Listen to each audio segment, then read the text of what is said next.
What's up, you guys? It's Graham here. So I'm testing out some new audio equipment, and I also figured this would be a good time to test out an idea I had. So basically, I get a ton of Snapchat messages and a ton of Instagram DMs, and I just can't possibly respond to everybody. So what I did is I posted on Snapchat asking people to send me their questions with a phone number. And what I'll do is I will call a few of those people and answer their questions, and at the same time, I can record it and you guys can listen in on my advice or my recommendations or what questions people are having. And I'm really hoping you guys enjoy this. So please give me feedback on this. This is the first time I'm doing this sort of idea. If you like it, hit the like button so I know you guys want to see more of this, or comment down below and give me some feedback about how I can make this better, what you want changed, if you want more of this. So please be open with me and give me honest feedback and maybe some criticism or whatever I can do to improve. So with that said, I really appreciate it. So let's go to the Snapchats and let's see. Oh wow, okay, so I got a few of them so far. God, these are really good questions. So the first one, shout out to Bra It's J13. Here we got the first one. So the most important thing to do anytime you're calling somebody is *67 so they don't have your number. That's how I block my number here. Oh, I'm gonna be so upset if he doesn't pick up. Oh, don't tell me the first person doesn't pick up. I'm sorry.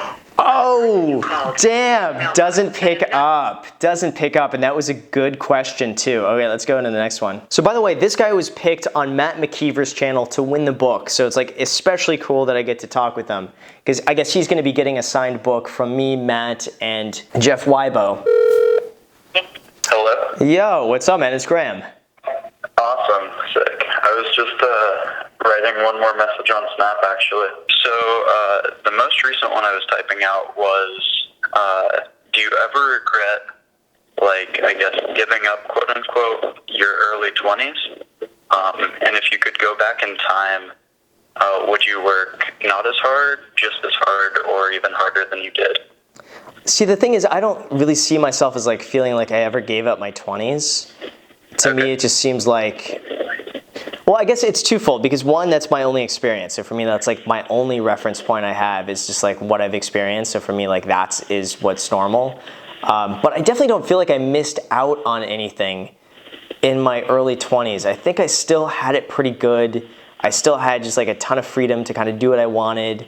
The only thing I regretted, I think my only regret, which was in high school, is I was in a band for a little bit, and I ended up doing an internship instead of doing like going on like this tour with the band. I played drums. That's been my only regret so far. But besides that, no. Honestly, I don't think I would have changed a thing. Gotcha. Awesome. Yeah. What were the other questions? So right now I'm going through college, planning on getting a bachelor's in business admin. Yeah. But I know that I really want to do real estate, or at least try my hand in it, whether it be flipping or renting. So I guess obviously you don't need a degree for that. So do you think that I should, I guess, eat the fruit while it's ripe and just follow my passion kind of like you did? Or should I stick it out and have something to quote unquote fall back on? And then pursue real estate after I graduate? That's a tough one. How much longer do you have right now in college? A year and a half. I just finished the college degree. The thing is, I feel like if you stopped, it's going to be a lot harder to pick it back up and do it. So I think Gotcha. The year and a half in the bigger picture is not going to make that big of a difference. I don't think you're really missing out on anything by sticking it out an extra year and a half. I would just finish it. I think if you were just starting, maybe that would be a little bit different. But yeah, I would just finish it, and you have plenty of time. Okay, sweet. And then I guess the final question was, I watched your How to Find a Mentor and then How You Met Your 3 Mentors. And I was wondering if you had any more advice on that, or if you had suggestions on how to find meetups, I guess, on wealth management and real estate. I know that Matt McKeever does something with London on Fire, I believe. Yeah, right. And I didn't know, if there's just a really good way to find out about stuff like that. You know what? It's just whatever your interest is. I promise you there's a forum of other people that have the same interest. Matt McKeever, believe it or not, I actually found from Reddit. I'm going to tell a quick story here. I was on this Reddit subreddit. I was really big into like financial independence and like retiring early and all that sort of stuff. So I found a subreddit. Which specific sub was it? It's called Financial Independence. Okay. And I was reading through that, and there was someone that posted like, are there any good YouTube channels that promote financial independence? And our friend, now friend, but I didn't know him at the time, Callan, posted Matt McKeever actually has this YouTube channel that I'd highly recommend. And I started watching Matt McKeever, and this is when I like first started to do videos.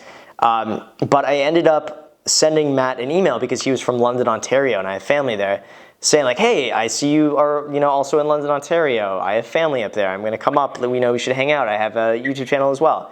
We became friends from that.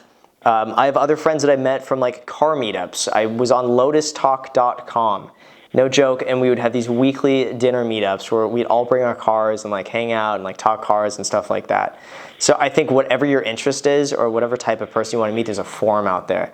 And if there's not a meetup, make a meetup. Like there was not a Los Angeles financial independence meetup. Like nobody did that. So I just created a group and I posted it on Reddit, and we had like 30 people show up that are all into it. So whatever you're interested in, just online is, I think, the best way to meet people. Just find a group, find a meetup, show up, and everybody is like just has the same interest as you. Very cool. Okay. I think those were like the main ones that I had, but yeah, I just wanted to say thank you again for pushing out so much content and being so inspiring and helpful. Informative.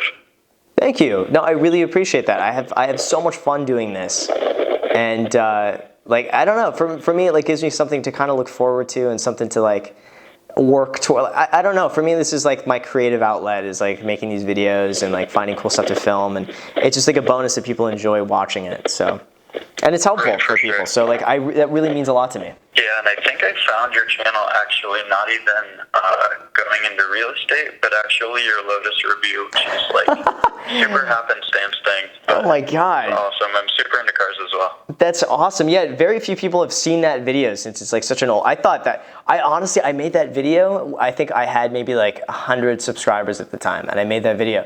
And I thought, this is the video that's like gonna take off, and like, I'm gonna get like tens of the, and like nobody watched it. But dude, I really appreciate that, man. That's so cool. Yeah, for sure. Okay, well, have an awesome night. Awesome. Well, you too, and thank you for the message. Yeah, thanks. See ya, bye.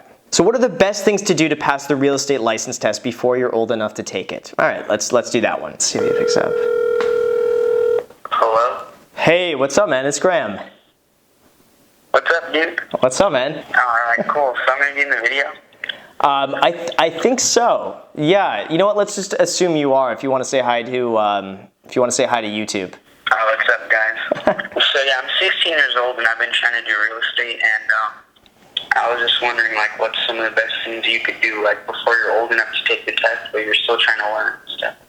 Yeah. You could still buy some of the books and some of the study material for your. What state are you in? California. Oh, you're in California. Okay.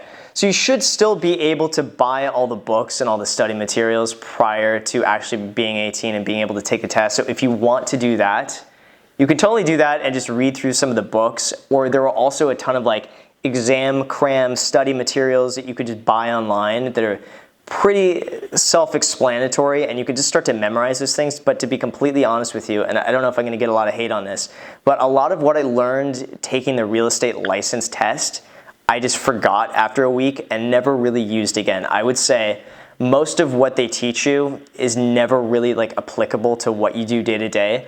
Maybe like 20% is like good information to learn, but I would say the vast majority of it, you just kind of forget right afterwards and you never use it. So I wouldn't be too concerned with studying like, for like years or trying to get, honestly, the best thing I think you can do to get ahead is read on websites like biggerpockets.com, continue watching YouTube videos, and read the book, The Millionaire Real Estate Agent. I think you'll learn more from reading that book, it's by Gary Keller, than you will by doing anything to study for that state test. All right, that's useful. Thanks. Yeah, you're welcome. So The Millionaire Real Estate Agent by Gary Keller, honestly just read that book, because the California state test, at least for me and from what I've seen, is pretty easy. I don't know many people that have failed on the first time. Most people pass. Sorry to anybody watching who's failed the first time, but most people I've seen pass. And so yeah, just read that book. That's what's going to make the biggest impact. All right. Cool, man. Well, I appreciate it. Thank you for sending me the message. Oh, no problem. Cool, man. Have a good night. All right, that's one. So let's see. This is a good question, but he didn't include the phone number. He says, what's the biggest mistake you've made in real estate or business? Roger 912357. But didn't put in a phone number. I don't know you guys, sometimes. Here's a good one. From Micah Hen 223, how do you use a credit card correctly? So let's call this guy.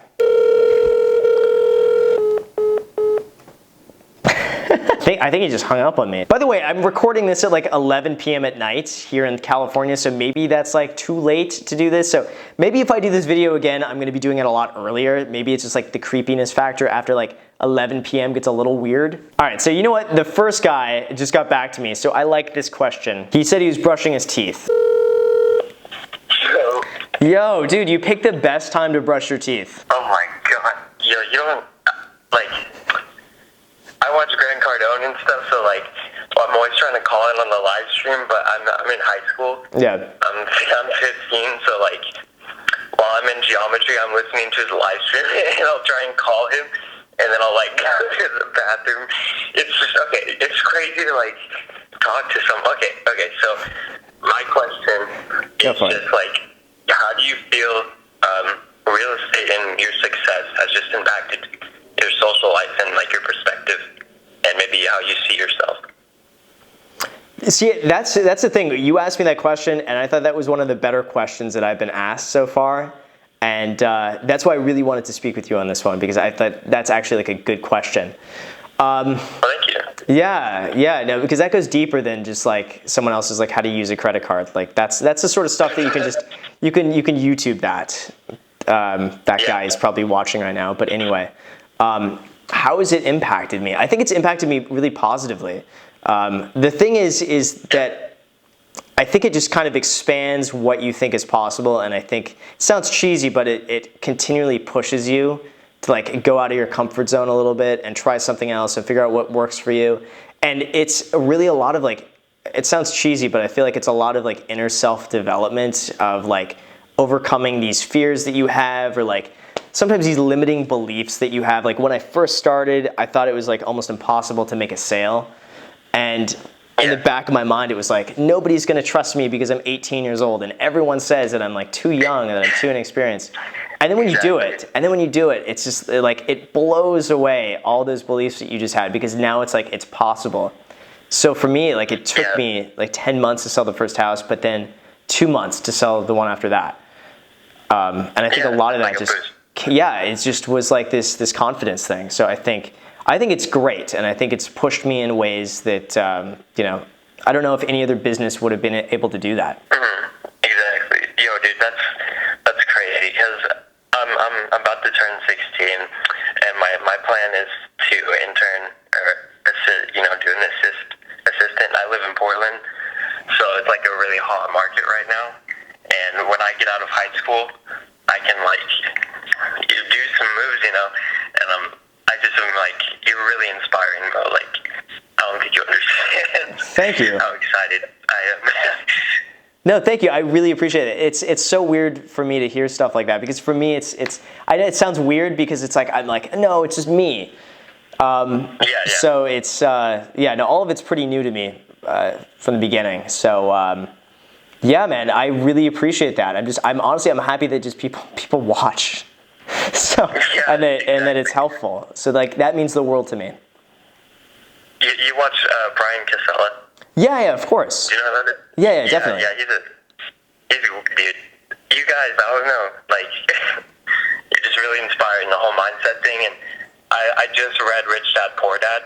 I got it from my library. Cool. And it's actually like, it's like moving. Like, I don't know, because if you've been out of high school for a while, but like they, at least in my schools, they really focus on like college. Like we have like the AVID programs and stuff like that, and they really don't like inform you of like mindsets and like how to change. Like basically they just teach you how to conform to like what everyone else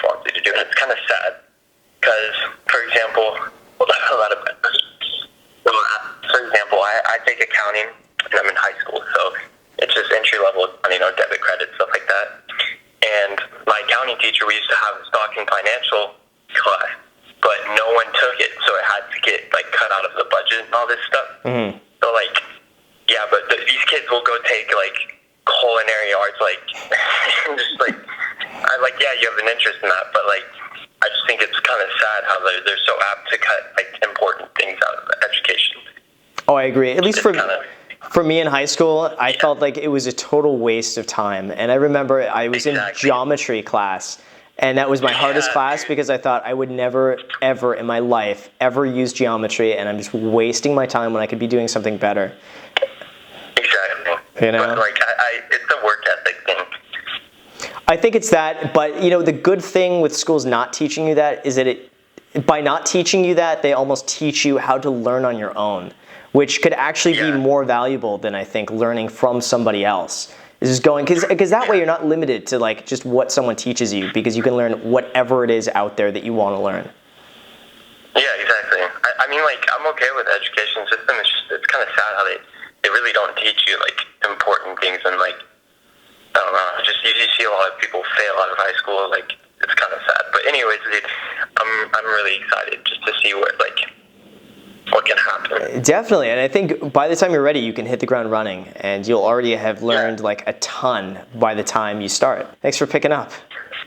Yeah. Cool, man. Well, I appreciate it. Yeah, have a good one. This is another, you guys, you're sending me great questions, and then you're forgetting the phone number. I mean, okay, so another thing is I can't call people in Australia. Obviously, I'm going to be calling people in the US and Canada because that's what my phone supports. I do not want to be paying like $1 a minute. So here's a good one from Tech Tricks. Let's call him. Hello. Hey, what's up, man? Hey, what's up, Graham? What's the most useful advice you could give to somebody starting off at the age you started at as a realtor at 18? Yeah. I would say my biggest piece of advice, if you can, is intern or be an assistant to someone else who's at the level you want to be at. And I think it's like, the thing is, you can read as much as you want, you can watch as many YouTube videos as possible, you can know as much about it in theory, but until you actually see someone doing what it is that you want to do in person and seeing like the little subtleties of like how they talk or how they interact with people or what they're doing day to day, like it's the little things that I think make the biggest difference. And that is my biggest recommendation, is just be an intern or be an assistant for someone else who's doing the business you want to do. You'll learn so much. You'll learn more probably working with that person in a week than you will months working on your own. And I think too, it just cuts the learning curve down dramatically, because you could see and you can learn from someone who's already like extremely successful, and you can almost just like imitate that, but kind of put it in your own way. So if they're doing a certain thing, you can just like spin that around to kind of fit your own style. That's really good advice, actually. Yeah, so that's my advice. And by the way, I'm totally open. Like, I think it's a good idea too, even if you work for free, like for the first like month or 2 months or something. I think the learning experience is going to be worth every penny, and I think it's just a great opportunity to be able to surround yourself by someone else or by other people that are successful. Yeah, I've heard about that, like interning, like before, so you can like get caught up with everything. So once you're actually doing the business, you know everything, like scripts and everything. Exactly. Now, as far as scripts are concerned, I've seen a lot of people do scripts. I've never done scripts, or I've never liked scripts, but maybe that's just like my own thing, because I know a lot of people who do like really internalize scripts, and no matter what someone says, they always have like a good comeback to it. I've never been into that. I've always felt that it's best to kind of like, I don't know, maybe do your own style, but maybe that's my own like weird belief about it.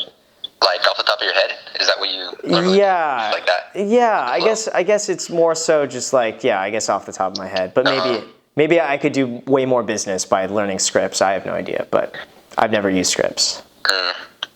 Well, yeah, that sounds good, man. Well, I appreciate it. Well, thank you so much for the question and for. I'll be sure to hit up my local Keller Williams Williams and like ask for like an internship, like a little one before I start. Yeah, or the other opportunity you have is just to target agents who have like really high price listings.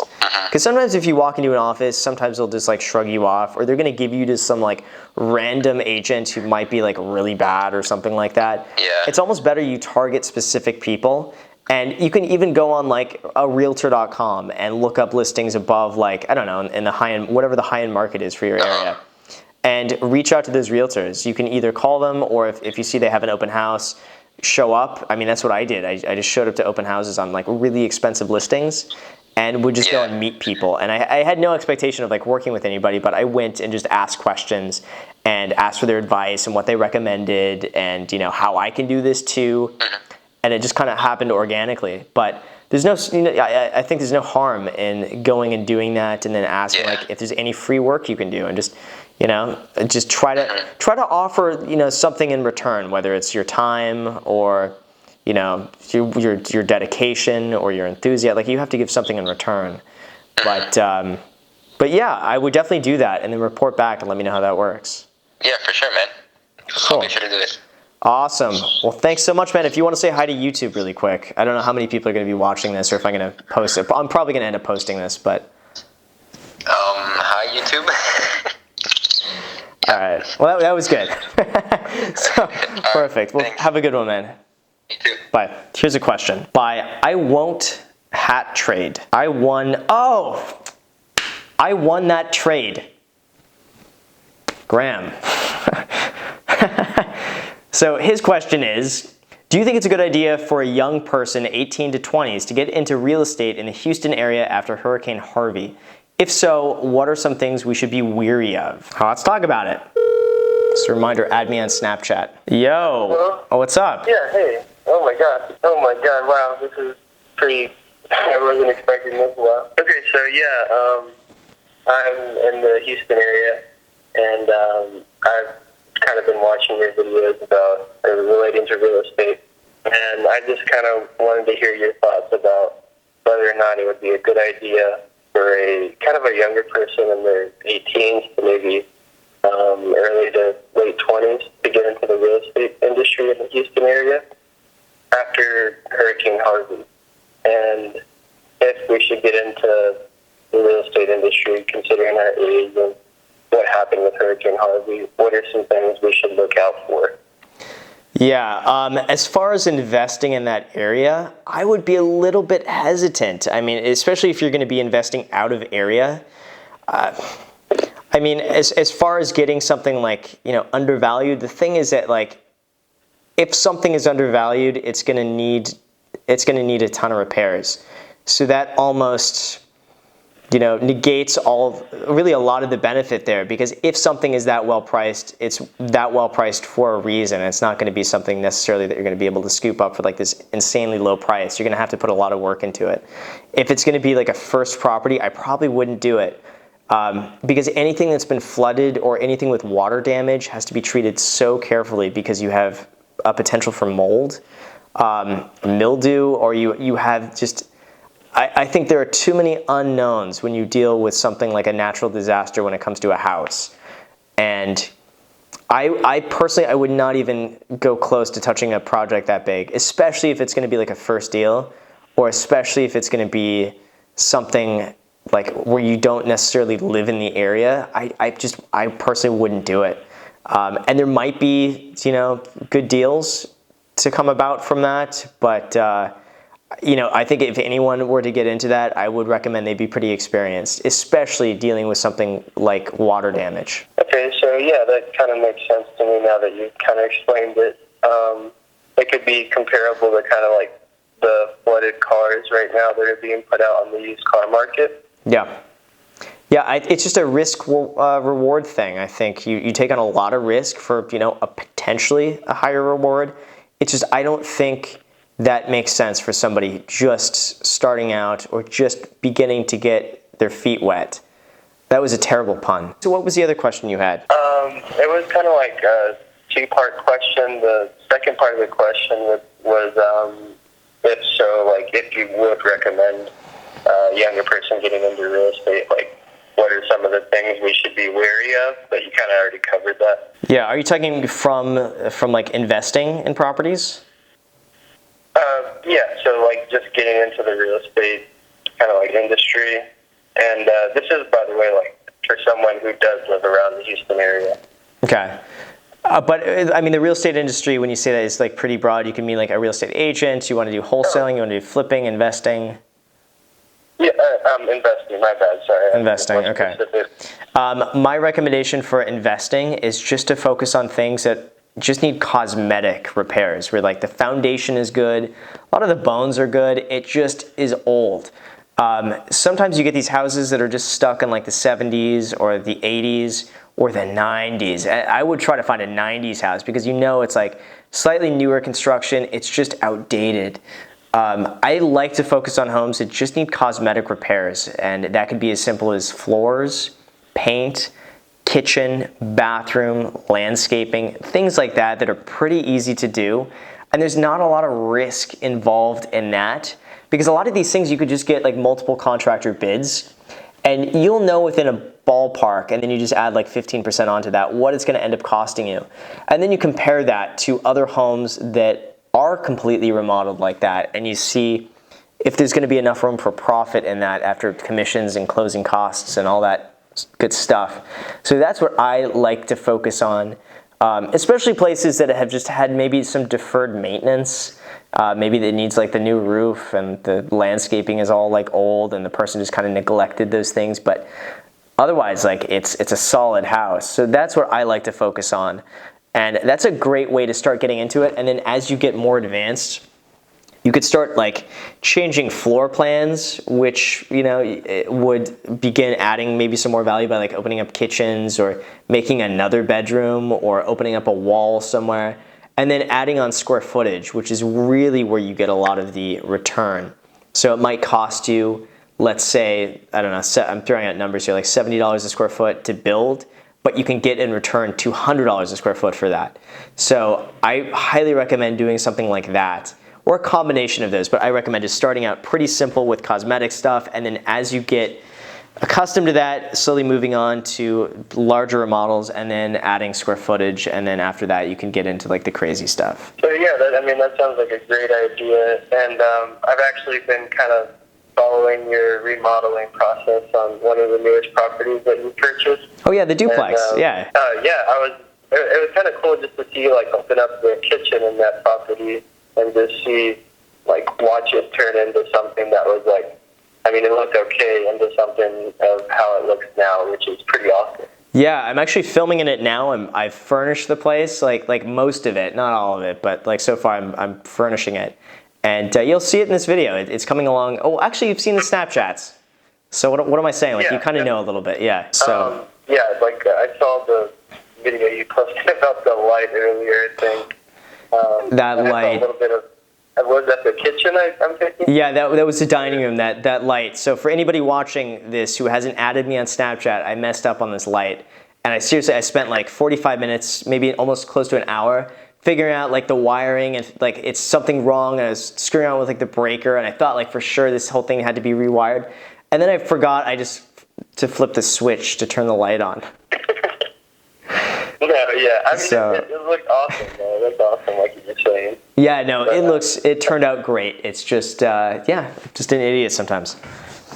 I think we've all been there though. So, well, anyway, dude, I really appreciate it.